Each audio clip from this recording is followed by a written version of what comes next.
So you're looking to get into game design. I get it. I have felt the same way for a long time, and I finally pulled the trigger on it about a year ago. And man, it has been a process to learn. And let me start off admitting I am not past the finish line yet. I still have a ways to go on my first game here, but I have learned a lot along the way, and I wanted to share it with you guys. So hopefully you can take something from this, but here are 6 tips for getting started with game design from someone who's still in the thick of it. And I know I still have a lot of stuff to learn, but I'm feeling really good about my progress, and if I can help anyone get over some of these initial humps, then I'll be happy with that. Let's get started. Dive right in to tip number 1. First things first, choose an idea and commit to it. Now, you may want to give this a little bit of time if you have a few ideas you're working through, and kind of choose one that just really speaks to you and you have a lot of passion behind. And I know for a lot of more established game designers, they have multiple designs that they're working on at the same time. But for me personally, this was an act of learning game design along with project management and just the general following through and sticking with things.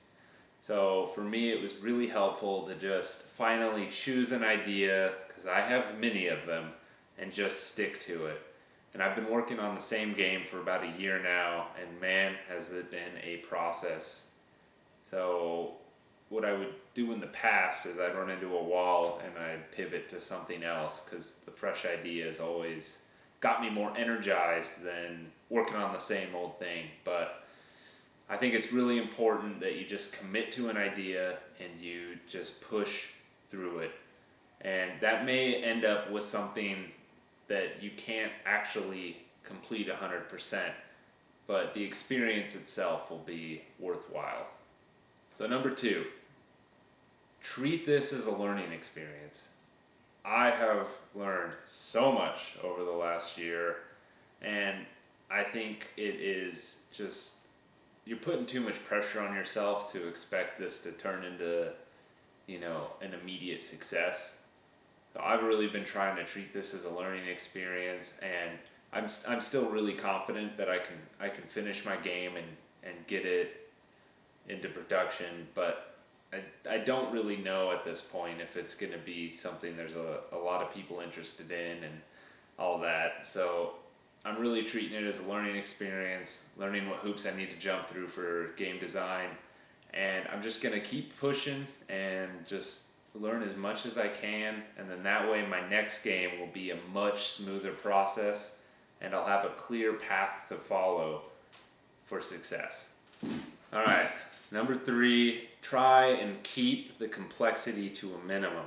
Now, I'm not saying you have to do a basic, super easy, straightforward game, but try to maybe shell some of your more complex, like full-blown campaign games until you get a process more established.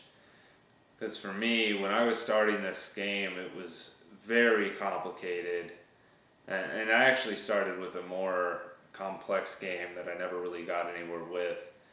And I transitioned to this one because I thought it'd be simpler. And even this, I started really complicated, and I've ended up paring it down quite a bit to what I feel like is a really manageable set of mechanics that I think work really well together. So try to keep complexity to a minimum so you do not overwhelm yourself and get to the point where it's unfinishable or you just don't feel like you're making any headway. And number 4, this is not directly related to game design, but I think it's important to mention: come up with a project plan. I initially was just doing random things to just, get started, which is good. Like I needed that personally just to get some momentum and get moving forward.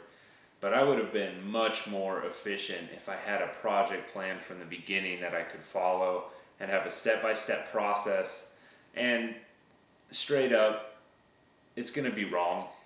You know, it's going to be wrong, but the benefit of having that plan is once you hit a wrong step, at that point you should be able to realize that you need to make some adjustments.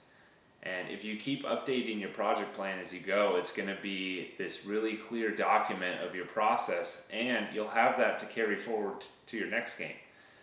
So it'll really help speed up the process, and you'll know what you need to work on next instead of just fumbling in the dark. So I think it's really important, even though it's not directly related to game design itself. Tip number 5, focus on the systems of the game. I got caught up in a lot of detail work early on, making cards and adjusting minor pieces when, at the end of the day, I ended up maybe totally changing the mechanics, so I needed to make sweeping changes across all the cards. So keep in mind that systems are probably going to change as you go, which will have drastic impacts on all of your components and aspects of the game. So try not to get too caught up in the details. I know for prototyping it's important to have things decently established, but just make sure you don't get too caught up in those minor details when a whole mechanic may end up changing down the road. So make sure you focus on the systems within the game instead of the aspects of those systems or the components of those systems. And then number 6, try and play test new mechanics as soon as you can.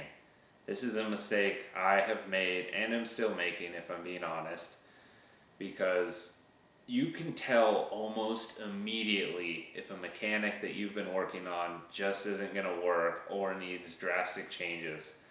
It is so obvious when you sit down to play and you have no idea how to explain it to the other person or even do it yourself.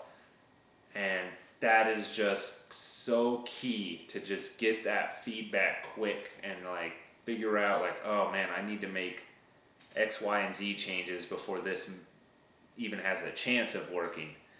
And another important aspect of this is make sure you do some tiered play testing. Play with yourself. Try playing with a significant other, try playing with friends and family, and then you got to worry about playing with people outside of your tight group of friends and family, which is a stage I am working towards. So after I actually go through that, maybe I'll make another video about that process.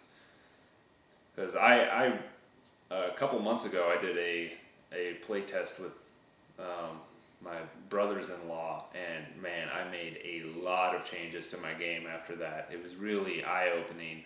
So I want you guys to get the chance to do that for your game as soon as possible. So a quick little bonus tip for you guys is if you ever find yourself at a point where you want to work on your game, you're ready to work on your game, but you just feel totally stuck, you have no idea where to go.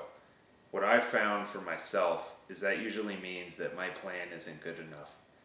And if I take a step back, give myself that time to really look at my plan and kind of find whatever hole or path I'm lacking and just take that time and really address it, it has helped me every time to start progressing forward at a much more rapid pace.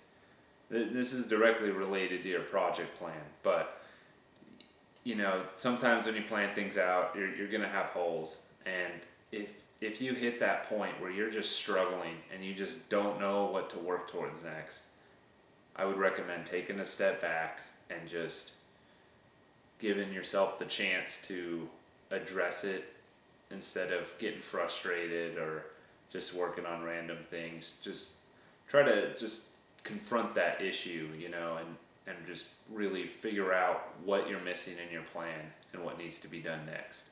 So when I say I've been working on this game for about a year, something I want to point out is honestly these last few months have been my most productive months by far, because I took the time to take a step back and establish my project plan. And this was also when I did a play test with some family members and made a ton of changes to my game, and I feel like it's in the best state it's ever been. Still have a lot of work to do, but don't give up is another really important thing to keep in mind. There are going to be rough points. I have wondered at numerous points in development if my game's even going to work out.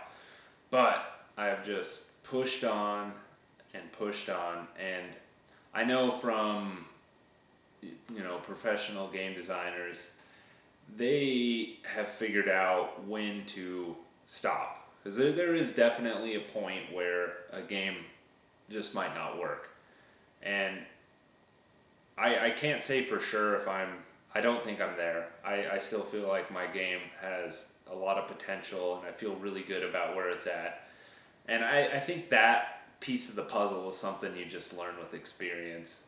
So I wouldn't worry about it too much. I'm going to keep pushing on until I hit that point, and I'm hoping to take this thing all the way to production, So thank you guys for watching this video. If you liked it, please give it a like, subscribe. I plan on making a lot more content that's board game related. And, if you have any tips for beginners, I'd love to hear them, because I'm still learning. I am curious what you guys would have to add, and I'm sure everyone else watching would too.